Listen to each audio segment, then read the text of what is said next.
কি হতে চলেছে, বিরাট বড় ক্ষতি হতে চলেছে। একটা সামনে ভয়ানক দিন।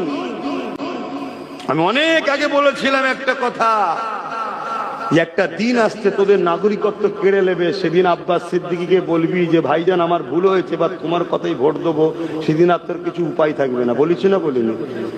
অনেক আগে বলেছিলাম, আজকে সেই দিন আসছে। আমার তো মনে হচ্ছে আগামী কাল পরশু থেকেই বাড়ি বাড়ি নোটিশ আসবে। শুনছেন না? শুনুন, আগামী কাল পরশু থেকেই বাড়ি বাড়ি নোটিশ আসবে। আমি অনেক আগে বলেছিলাম চিল্লাচ্ছে এসআইআর হতে দেবো না, হতে দেবো না। আরে পাগল, যেদিন থেকে দুয়ারে সরকার চলছিল সেদিনই তোর এনআরসি হয়ে গেছে। কিন্তু তখন বলেছিলাম যেটা এনআরসি হচ্ছে, এই মুসলমান আমাকে গাল দিয়েছিল,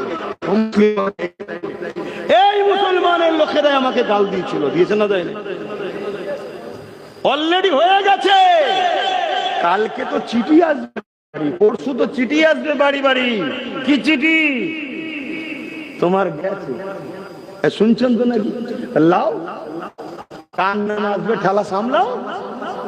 তবে একটা কথা বলে যাচ্ছি, যারা আহলে সুন্নাত ওয়াল জামাতের সঙ্গে দীর্ঘদিন জড়িয়ে আছো, এই বিপদে তোমার ভাই তোমাকে ছেড়ে দেবে না।